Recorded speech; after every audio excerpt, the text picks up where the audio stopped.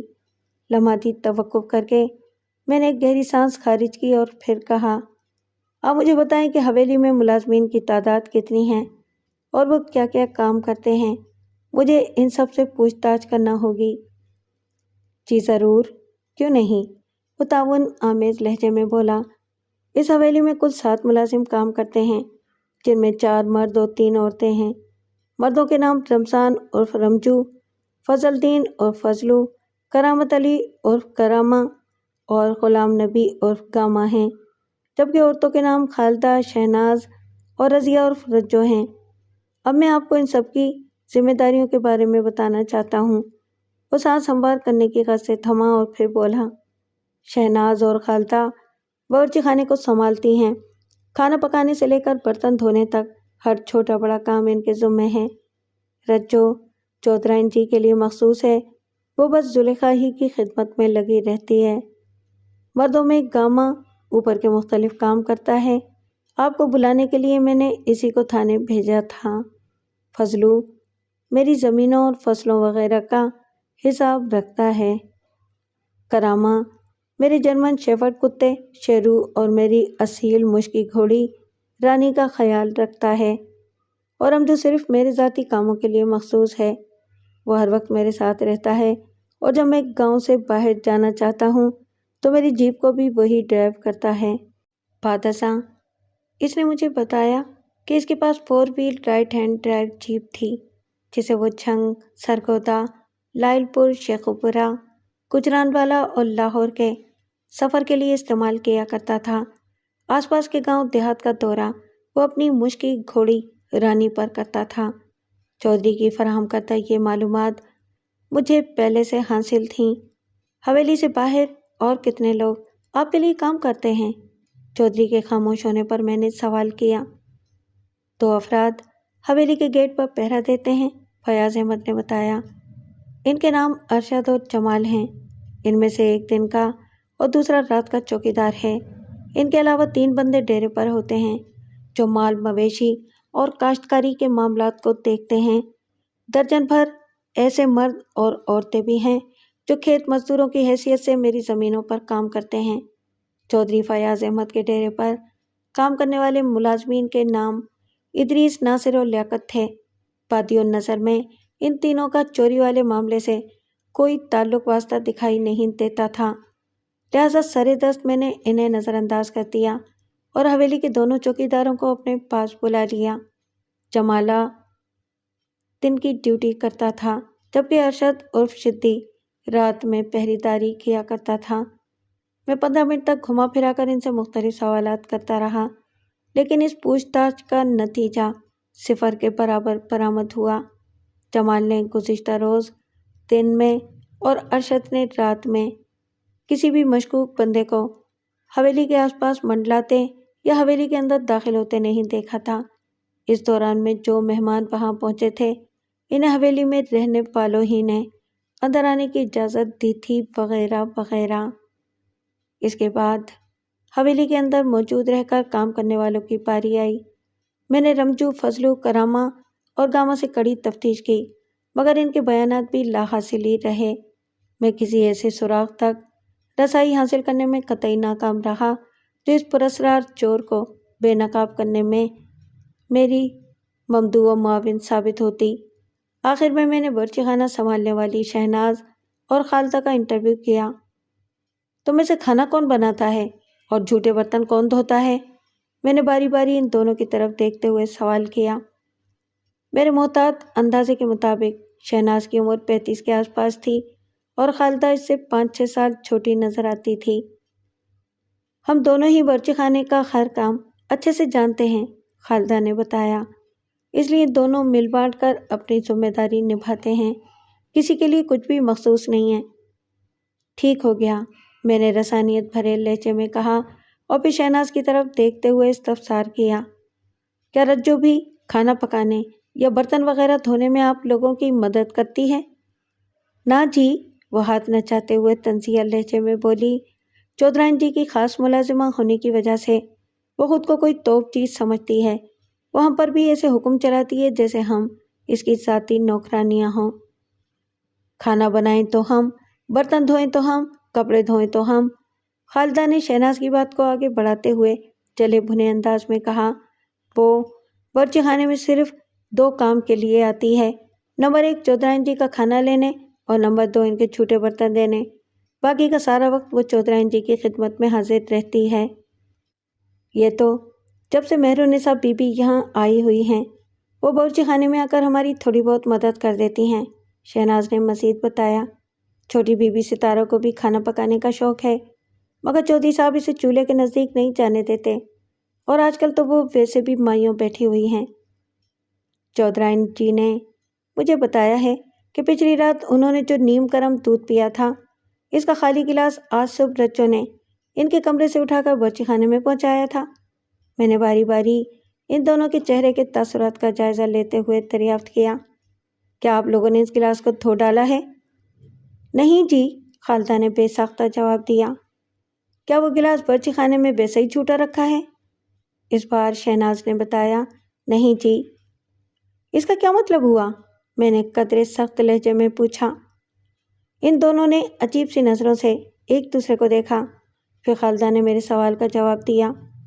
بات دراصل یہ ہے تھانے دار صاحب کہ آج صبح جب رجو وہ گلاس لے کر یہاں آئی تو چولہے کے نزدیک پہنچ کر اس کا پاؤں رپٹ گیا اور پھسلنے کی وجہ سے گلاس اس کے ہاتھ سے نکل کر فرش پر جا گرا تھا، اور فرش سے ٹکراتے ہی کانچ کے اس نازک گلاس کے ٹکڑے ٹکڑے ہو گئے۔ شہناز نے کہا، لہٰذا اسے دھونے کی نوبت ہی نہیں آئی۔ رجو برتن بہت توڑتی ہے، مگر وہ چونکہ چودھرائن جی کی لاڈلی ہے، اس لیے اسے کوئی کچھ نہیں کہتا۔ میں نے واضح طور پر محسوس کیا کہ شہناز و خالدہ اپنے دلوں میں رجو کے لیے خفگی اور ناپسندیدگی کے جذبات رکھتی تھیں، اور ان کا یہ رویہ عین فطری تھا۔ پچھلی رات چودھرائن جی کے لیے دودھ کس نے گرم کیا تھا؟ میں نے ان سے پوچھا۔ پتہ نہیں کیوں میرے دماغ کے کسی گوشے میں یہ شک پناہ گزین ہو چکا تھا کہ گزشتہ رات زلیخا بی بی نے جو نیم گرم دودھ پیا تھا، اس میں ضرور ایسا کچھ ملا ہوا تھا کہ گہری نیند کے باعث چودھرائن کو چوری کی اس پراسرار واردات کی متعلق خبر نہیں ہو سکی تھی۔ شاید اسی لیے میں لاشعوری طور پر اس دودھ کے بارے میں کچھ زیادہ ہی سوال کر رہا تھا۔ دودھ کو میں نے اچھی طرح کاڑھا تھا تھانے دار صاحب، خالدہ نے بتایا۔ گرم دودھ کو میں نے چھلنی سے ڈھانپ دیا تھا، جب وہ قدرے ٹھنڈا ہو گیا یعنی نیم گرم رہ گیا تو میں نے اسے گلاس میں ڈال کر رجو کو دے دیا تھا، اور پھر وہ اس گلاس کو لے کر چودھرائن جی کی طرف چلی گئی تھی۔ کیا تم دونوں میں سے کوئی مجھے یہ بتا سکتا ہے کہ چودھرائن کے کمرے میں رکھی تجوری پر کس نے ہاتھ صاف کیا ہے؟ میں نے باری باری ان کے چہروں کے تاثرات کا جائزہ لیتے ہوئے استفسار کیا۔ پچھلی رات اس حویلی میں ایک چوری ہوئی ہے، اور اس سنگین واردات کے بارے میں کوئی کچھ نہیں جانتا۔ یہ خاصی عجیب سی بات نہیں ہے؟ ہمیں بھی اس واردات کا آج صبح پتہ چلا ہے جی، شہناز نے کہا۔ آپ کے آنے سے پہلے ہم سب سے پوچھ پرتیت کی گئی ہے، لیکن کوئی کیا بتاتا؟ کسی کو کچھ پتہ ہی نہیں ہے تھانے دار صاحب۔ ہم سب بھی بہت پریشان ہیں جناب، خالدہ تشویش بھرے لہجے میں بولی۔ آج تک اس حویلی سے ایک معمولی سی سوئی بھی چوری نہیں ہوئی، کنگنوں کی چوری والا معاملہ تو سمجھ سے باہر ہے۔ میرے پیشہ ورانہ تجربے اور انسانی نفسیات کے وسیع مطالعے اور مشاہدے نے مجھے بتا دیا کہ خالدہ یا شہناز کا اس واقعے سے کوئی تعلق نہیں تھا۔ سو میں نے چودھرائن زلیخا کی خادمہ خاص رجو کو پوچھ تاچھ کے لیے اپنے پاس بلا لیا۔ رضیہ عرف رجو کی عمر 25 کے قریب تھی۔ وہ سانولی سلونی پرکشش نقش و نگار والی ایک پستہ قامت لڑکی تھی۔ ادھر ادھر کی باتوں کے بعد میں نے اسے پوچھا، رجو، تم چودھرائن جی کی خدمت پر مامور ہو اور تمہارا زیادہ وقت انہی کے ساتھ گزرتا ہے، میں صحیح کہہ رہا ہوں نا؟ اس نے اس بات میں جواب دیا، جی تھانے دار صاحب۔ مجھے بتاؤ، چودھرائن جی عموماً رات میں کتنے بجے سو جاتی ہیں؟ میں نے اس کے چہرے پر نگاہ جما کر استفسار کیا۔ زیادہ سے زیادہ 9 بجے تک جی، لیکن ان دنوں تھوڑی دیر بھی ہو جاتی ہے۔ اس نے بتایا۔ حویلی میں تارو بی بی کی شادی کا ہنگامہ چل رہا ہے اور مہمان بھی آنا شروع ہو گئے ہیں، اس لیے گھنٹہ آدھا گھنٹہ دیر بھی ہو جاتی ہے۔ پچھلی رات وہ کتنے بجے سوئی تھیں؟ میں نے کوئی 9:30 بجے انہیں نیم گرم دودھ دے دیا تھا، اس نے بتایا۔ اس کے بعد وہ کب سوئیں مجھے کچھ اندازہ نہیں۔ جب تم دودھ رکھ کر چودھرائن جی کے کمرے سے باہر نکلی تو کیا انہوں نے دروازے کو اندر سے کنڈی لگا لی تھی؟ میں نے پوچھا۔ مجھے نہیں پتا جی، وہ بیزاری سے بولی۔ کمرے سے نکلتے ہوئے میں نے دروازہ بند کر دیا تھا۔ چودھرائن جی نے مجھے بتایا ہے کہ عموماً وہ رات کو سوتے وقت اپنے کمرے کے دروازے کو اندر سے کنڈی نہیں لگاتی۔ میں نے اس کی آنکھوں میں دیکھتے ہوئے پوچھا، کیا یہ درست ہے کہ کنڈی لگانے والی احتیاط وہ محض باہر سے آنے والے مہمانوں کی وجہ سے کرتی ہیں؟ جی ہاں، انہوں نے آپ کو بالکل ٹھیک بتایا ہے۔ چودھرائن جی اور چوتھی صاحب حویلی کے تمام ملازموں پر پورا بھروسہ کرتے ہیں۔ تم یہ تو مانتی ہو نا کہ پچھلی رات چودھرائن جی کی تجوری سے طلائی خاندانی جڑاؤ کنگن کی جوڑی، چند دوسرے زیورات اور نقد رقم چوری ہوئی ہے؟ جی میں مانتی ہوں، وہ ایک لفظ پر دباؤ ڈالتے ہوئے بولی۔ چودھرائن جی بھلا جھوٹ کیوں بولیں گی؟ تو تمہارے خیال میں یہ چوری حویلی میں ٹھہرے ہوئے مہمانوں میں سے کس نے کی ہے؟ میں نے سپاٹ آواز میں سوال کیا۔ میں بھلا کیا کہہ سکتی ہوں؟ وہ عجیب سے انداز میں بولی۔ رجو، تمہیں کچھ نہ کچھ تو کہنا ہی پڑے گا، میں نے اس کی آنکھوں میں جھانکتے ہوئے معنی خیز انداز میں کہا۔ جب حویلی کے مکینوں نے چوری نہیں کی تو پھر باقی مہمان ہی بچتے ہیں۔ جی لگ تو یہی رہا ہے کہ یہ کام مہمانوں ہی میں سے کسی کا ہے، اس نے معتدل انداز میں کہا۔ کیا تمہیں کچھ اندازہ ہے کہ اس وقت حویلی میں کتنے مہمان ٹھہرے ہوئے ہیں؟ میں نے پوچھا۔ میں نے گنا تو نہیں تھانے دار صاحب، وہ پرسوچ انداز میں بولی۔ میرے خیال میں کوئی 8-10 عورتیں اور 13-14 مرد ہوں گے۔ ٹھیک ہے، تم نے نہیں گنا تو میں گن لوں گا، میں نے سرسری انداز میں کہا۔ تم نے مجھ سے اچھا تعاون کیا ہے۔ میرے جانے کے بعد اگر تمہیں کچھ یاد آ جائے تو چوتھی صاحب کو بتا دینا، میں کل صبح دوبارہ آؤں گا۔ جی ٹھیک ہے، وہ فرما برداری سے بولی۔ اور ہاں، میں نے اسے تیز نظر سے گھورتے ہوئے کہا، کانچ کے برتنوں کو احتیاط کے ساتھ اٹھایا کرو، میں نے سنا ہے کہ تم برتن بہت توڑتی ہو۔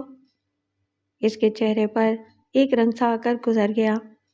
میں نے پوچھا، تم چودھرائن زلیخا کے بہت قریب ہو، کیا تمہیں معلوم ہے کہ وہ تجوری کی چابی کہاں رکھتی ہیں؟ مذکورہ تجوری کو توڑا نہیں گیا تھا، بلکہ اسے کھولنے کے بعد اندر سے صفایا کیا گیا تھا، لہٰذا تجوری کو کھولنے اور بند کرنے والی چابی کی وقوع پذیری پر درجن بھر سوال پوچھے جا سکتے تھے۔ رجو نے بتایا، چودھرائن جی تجوری کی چابی کو کالے بٹوے میں رکھتی ہیں۔ اور وہ کالا بٹوا کہاں ہوتا ہے؟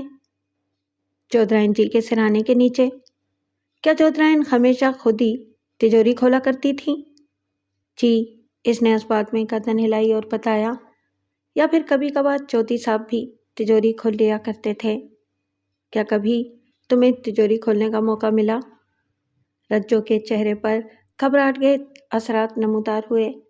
وہ اضطراری لہجے میں بولی، یہ آپ کیا کہہ رہے ہیں تھانے دار صاحب؟ میں بھلا کیوں اس تجوری کو کھولوں گی؟ تم غلط سمجھ رہی ہو رجو، میں نے وضاحت کرتے ہوئے معتدل انداز میں کہا۔ میرا مطلب یہ تھا کہ کیا کبھی چودھرائن جی نے تمہیں تجوری کھولنے کا حکم دیا تھا، یعنی تمہارے ہاتھ سے تجوری کھلوائی تھی؟ نہ جی، کبھی نہیں، وہ اپنے سر کو نفی میں حرکت دیتے ہوئے بولی۔ آپ نے تو مجھے ڈرا ہی دیا تھا، میں سمجھی شاید آپ میری نیت پر شک کر رہے ہیں۔ پولیس کا کام شک سے شروع ہو کر شک پر ہی ختم ہوتا ہے رجو، میں نے اس کی آنکھوں میں دیکھتے ہوئے معنی خیز انداز میں کہا۔ بہر کیف اگر تم چوری کی اس واردات میں ملوث نہیں ہو تو تمہیں پریشان ہونے کی بالکل ضرورت نہیں ہے۔ اس کی سانس میں سانس آئی اور چہرے پر اطمینان جھلکنے لگا۔ میں نے رجو کو فارغ کر دیا اور ایک بار پھر چودھری فیاض احمد کے پاس آ گیا۔ 10 تولے سونے کے زیورات، جڑاؤ طلائی کنگن کی چوڑی اور 2000 روپے کے کرنسی نوٹ کو آپ کوئی معمولی چوری یا ڈکیتی نہ سمجھیں۔ یہ آج سے 60-65 سال پہلے کا واقعہ ہے، جب سونا 80 روپے تولے کے آس پاس ہوا کرتا تھا۔ اگر 2000 کی اس نقد رقم کو بھی سونے میں تبدیل کر دیں تو کم و بیش 25 تولے کا اضافہ ہو جائے گا۔ گویا کل ملا کر 35 تولے سونا ہو گیا۔ اور اب ذرا آج کے حساب سے 35 تولے سونے کی قیمت کا اندازہ لگائیں تو یہ تقریباً 1.5 کروڑ کی چوری تھی۔ آپ کو خود ہی پتہ چل جائے گا کہ ایک ہی جھٹکے میں چودھری فیاض احمد کا کتنا بڑا نقصان ہو گیا۔ ملک صاحب، آپ کسی نتیجے پر پہنچے کہ نہیں؟ چودھری نے مجھ سے سوال کیا۔ پچھلے 2 گھنٹے سے آپ کی تفتیشی کارروائی جاری ہے۔ چودھری صاحب، اس واردات کے حوالے سے میں اپنا ایک ذہن تو بنا چکا ہوں، میں نے گول مول جواب دیا۔ وہ سوالیہ نظر سے مجھے دیکھتے ہوئے بولا، کچھ مجھے بھی تو بتائیں جناب۔ ضرور بتاؤں گا چودھری صاحب، میں نے رسانیت بھرے لہجے میں کہا۔ پہلے آپ چودھرائن جی سے میری بات کروا دیں، میں ان سے مزید چند اہم سوالات کرنا چاہتا ہوں۔ ٹھیک ہے جناب، اس نے اس بات میں گردن ہلاتے ہوئے کہا۔ کیا میں دوبارہ آپ کو ان کے پاس لے چلوں؟ نہیں، میں نے جلدی سے کہا، آپ انہیں یہیں پر بلا لیں، میں آپ کی موجودگی میں بات کر لوں گا۔ 5 منٹ کے اندر چودھرائن زلیخا بی بھی ہمارے درمیان موجود تھی۔ میں آپ کا زیادہ وقت نہیں لوں گا چودھرائن جی، بس 2-3 سوالات، میں نے معتدل انداز میں کہا اور پوچھا، کیا یہ درست ہے کہ تجوری کی چابی آپ ایک سیاہ بٹوے میں رکھتی ہیں اور وہ بٹوا آپ کے تکیے کے نیچے پڑا رہتا ہے؟ اس نے متحمل انداز میں جواب دیا، جی آپ صحیح کہہ رہے ہیں۔ تجوری کو آپ خود کھولتی ہیں یا پھر چودھری صاحب؟ میں نے سوالیہ نظر سے اس کی طرف دیکھتے ہوئے کہا، آپ دونوں کے سوا کوئی اور تجوری کو کھولتا ہے اور نہ ہی بند کرتا ہے۔ جی یہی حقیقت ہے۔ آپ نے آخری بار تجوری کو کب کھول کر دیکھا تھا؟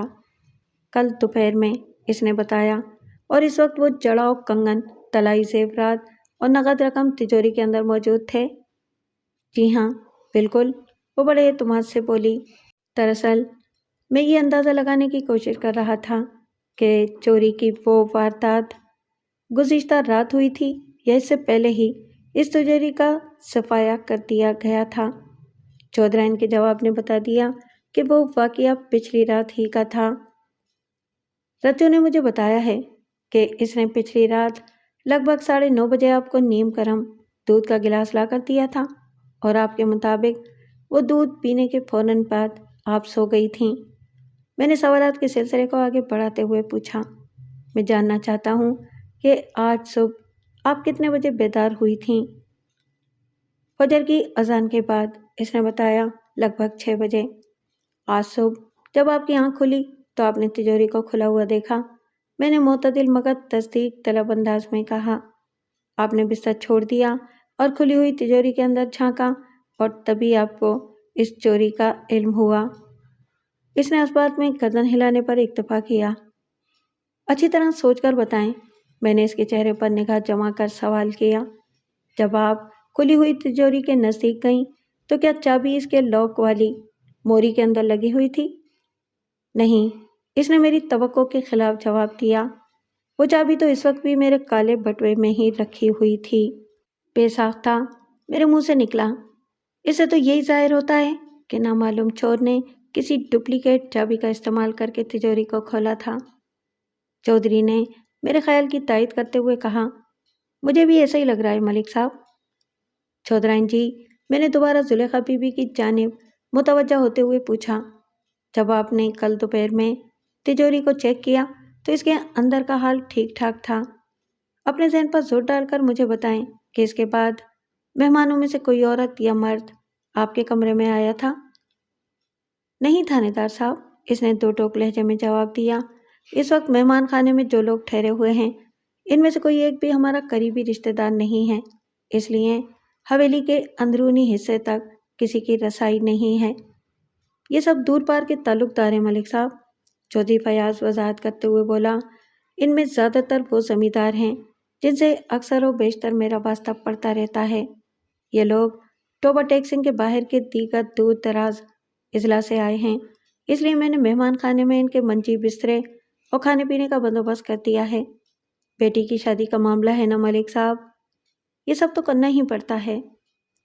بجا فرمایا آپ نے، میں نے تائیدی الفاظ میں کہا، پھر اس کی بیوی سے مخاطب ہوتے ہوئے ان الفاظ میں اضافہ کر دیا، آپ سے آخری سوال، مگر اس کا جواب خوب سوچ سمجھ کر دینا ہے۔